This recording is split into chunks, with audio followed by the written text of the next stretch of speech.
بسم اللہ الرحمن الرحیم وحکم المقتضى انہ یثبت بطریق الضرورت فیقدر بقدر الضرورہ۔ یہ وصول الشاشی کا صفحہ نمبر 162 ہے، اور اس سے قبل اقتضاء النص سے متعلق آپ نے پڑھا اور اس کی مثالیں سنی۔ آج کے سبق میں آپ مقتضیٰ کا حکم اور اس کی مثالیں سماعت فرمائیں گے۔ مقتضیٰ کا حکم یہ ہے کہ وہ بطریق ضرورت ثابت ہوتا ہے۔ تو اب ظاہر ہے کہ جب مقتضیٰ بطریق ضرورت ثابت ہوتا ہے، یعنی کلام کو صحیح قرار دینے کی ضرورت ہوتی ہے، صحت کلام کی ضرورت کے پیش نظر مقتضیٰ ثابت ہوتا ہے، تو اب ظاہر ہے جب وہ ضرورت کے پیش نظر ہے تو ضرورت کی مقدار ہی اسے ثابت مانا جائے گا۔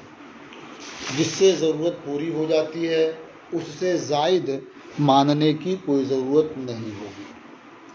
اب اس کی روشنی میں آپ غور کریں کہ اگر شوہر نے اپنی بیوی سے کہا انت طالقن، اور اس کلام سے اس نے 3 طلاق کی نیت کر لی، تو اس کا 3 طلاق کی نیت کرنا صحیح نہیں ہوگا۔ کیوں صحیح نہیں ہوگا؟ اس لیے کہ طلاق یہاں بطریق اقتضاء مذکور مانی جا رہی ہے۔ یعنی جب انت طالقن کہا تو چونکہ طالقن یہ صیغہ صفت ہے، اور صیغہ صفت کا معنی جو ثابت ہوتا ہے وہ مصدر کے ساتھ، کیونکہ مصدر ہی اس کا ماخذ ہے۔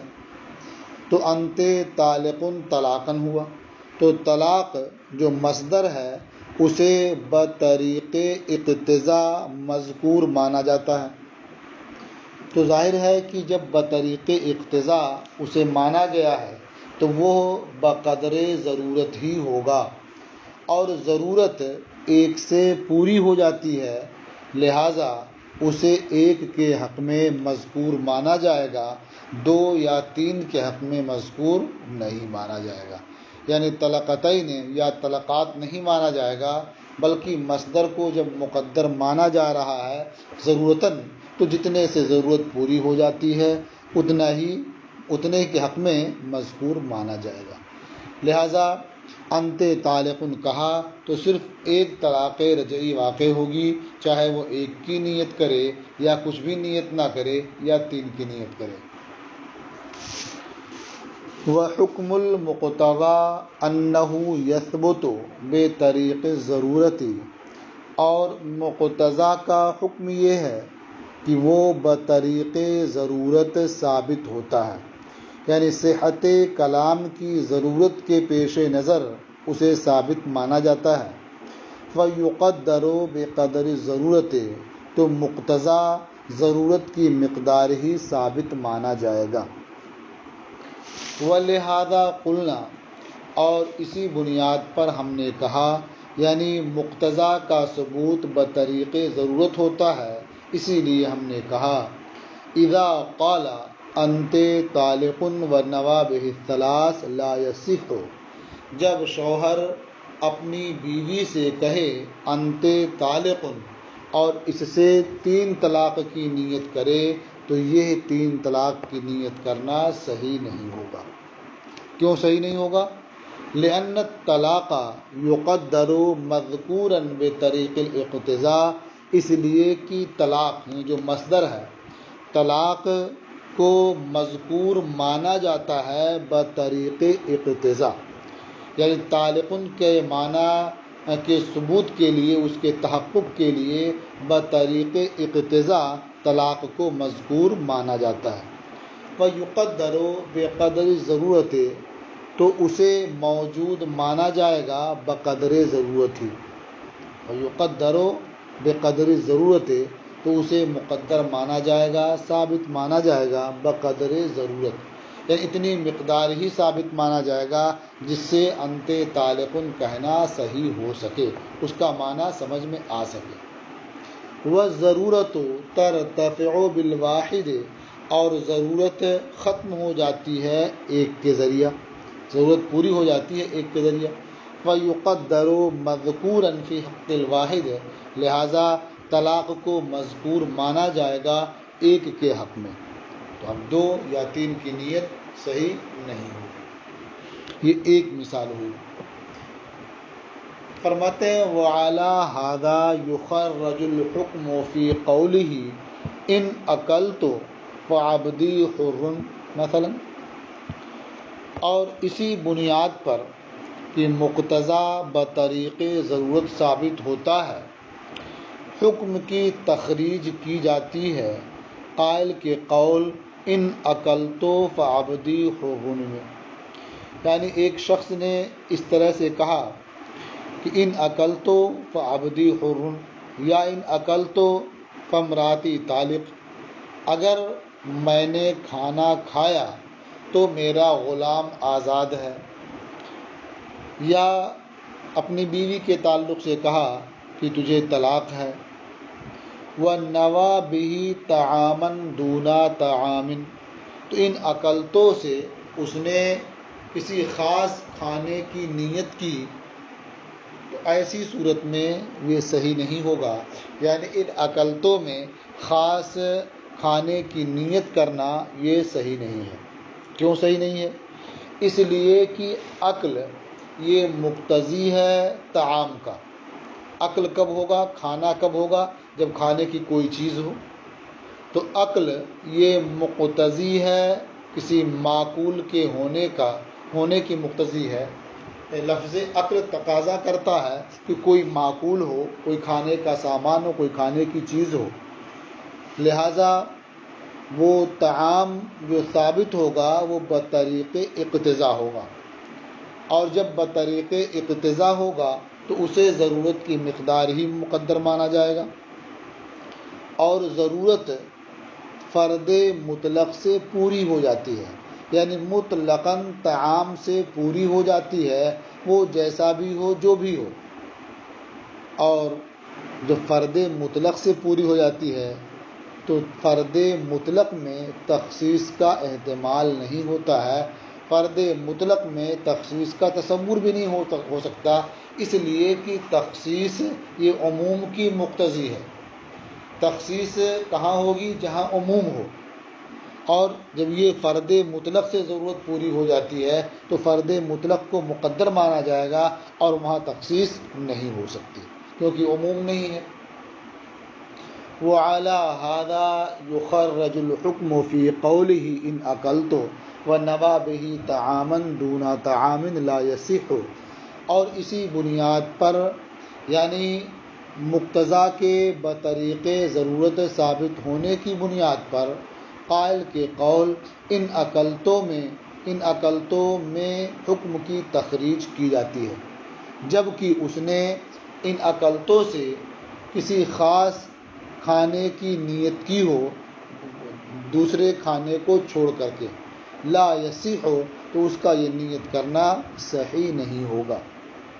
کیوں نیت کرنا صحیح نہیں ہوگا؟ لأن العقل یقتضی طعاما، اس لیے کہ عقل، ان اکلتوں میں عقل ہے، اس لیے کہ عقل یعنی کھانا یہ معقول کا مقتضی ہے، طعام کا مقتضی ہے کہ وہاں کھانے کا کوئی سامان ہو، کوئی چیز ہو۔ فکان ذالک ثابتا بطریق الاقتضاء، لہذا طعام یعنی کھانے کی چیز وہاں بطریق اقتضاء ثابت ہوگی۔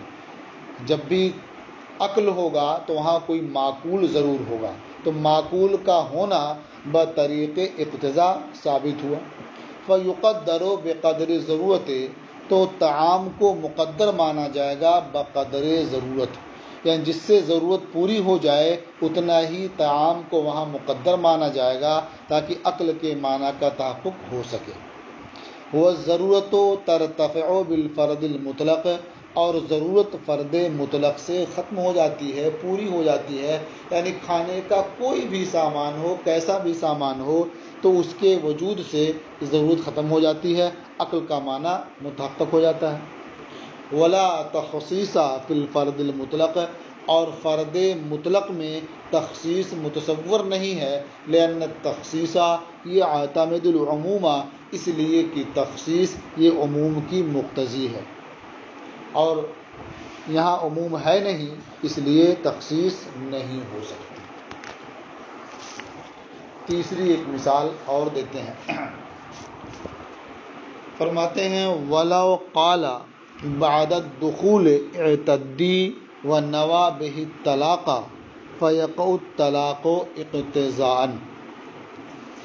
اگر شوہر نے اپنی بیوی سے کہا، یعنی ایسی بیوی جو مدخولہ ہو، جس سے شوہر وطی کر چکا ہو، تو اگر شوہر نے اپنی مدخولہ بیوی سے کہا اعتدی، تو شمار کر، اور اس اعتدی کہنے سے اس نے طلاق کی نیت کر لی، تو اب یہاں اعتدی کہنے سے جو طلاق کی نیت کی، تو طلاق اقتضاءً واقع ہوگی۔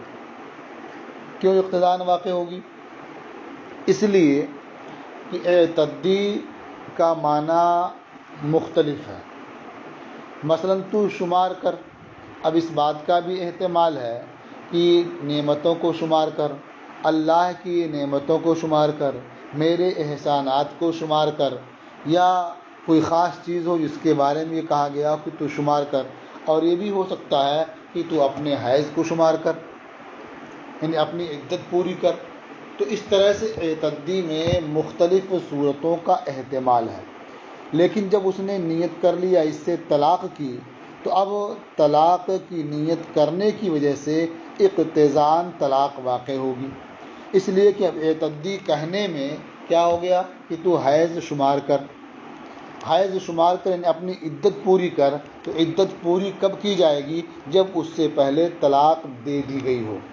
تو جب یہ عدت پوری کرنے کی بات کر رہا ہے، تو اس کا مطلب یہ ہے کہ وہ طلاق دے چکا ہے، تو طلاق کا جو وقوع ہوگا وہ اقتضاءً ہوگا، یعنی اعتدی کہنا اس بات کا متقاضی ہے کہ طلاق وہاں ہو۔ اب جب طلاق وہاں اقتضاءً ثابت ہوگی، تو ظاہر ہے کہ یہ طلاق ضرورتاً موجود ہوئی، تو جب طلاق ضرورتاً موجود ہوئی، تو یہ طلاق جو واقع ہوگی وہ طلاق رجعی واقع ہوگی، طلاق بائن نہیں ہوگی۔ کیوں؟ اس لیے کہ طلاق رجعی سے ضرورت پوری ہو جاتی ہے، اور بینونت کی صفت یہ قدر ضرورت سے زائد چیز ہے، اور یہاں جو کچھ بھی چیز ثابت ہوگی وہ بقدر ضرورت ہی ہوگی، زائد نہیں۔ لہٰذا بینونت بطریق اقتضاء ثابت نہیں ہو سکتی، اس لیے صرف ایک طلاق واقع ہوگی، وہ بھی طلاق رجعی۔ وَلَوْ قَالَ بَعْدَ الدُّخُولِ اعْتَدِّي وَنَوَى بِهِ الطَّلَاقَ، اور اگر شوہر نے بیوی سے کہا دخول کے بعد، نے اپنی بیوی سے جمع کے بعد کہا اعتدی، تو شمار کر، وَنَوَى بِهِ الطَّلَاقَ، اور اپنے قول اعتدی سے طلاق کی نیت کر لی، فَيَقَعُ الطَّلَاقُ اقتضاءً، تو طلاق اقتضاءً واقع ہوگی۔ اقتضاءً کیوں ہوگی؟ لأن الاعتداد یقتضی وجود الطلاق، اس لیے کہ عدت شمار کرنا یہ پہلے طلاق کے وجود کا مقتضی ہے، کہ پہلے طلاق ہوگی تب عدت شمار کرنا پایا جائے گا۔ فَيُقَدَّرُ الطَّلَاقُ مَوْجُودًا ضَرُورَةً، لہٰذا طلاق موجود مانی جائے گی ضرورتاً، یعنی اعتدی کہنے کے ساتھ طلاق وہاں موجود مانی جائے گی ضرورتاً۔ وَلِہَذَا كَانَ الْوَاقِعُ بِهِ رَجْعِيًّا، اسی لیے طلاق جو واقع ہوگی اعتدی کہنے سے وہ طلاق رجعی ہوگی، طلاق بائن نہیں ہوگی۔ لأن صفت البینونت زائدۃ علی قدر ضرورت، اس لیے کہ صفت بینونت یہ قدر ضرورت سے زائد ہے، ضرورت طلاق رجعی سے پوری ہو جاتی ہے، تو اب بینونت کی صفت کا اضافہ نہیں ہو سکتا۔ اس لیے کہ صفت بینونت یہ قدر ضرورت سے زائد ہے۔ فلا یثبت بطریق الاقتضاء، لہذا بینونت بطریق اقتضاء ثابت نہیں ہوگی۔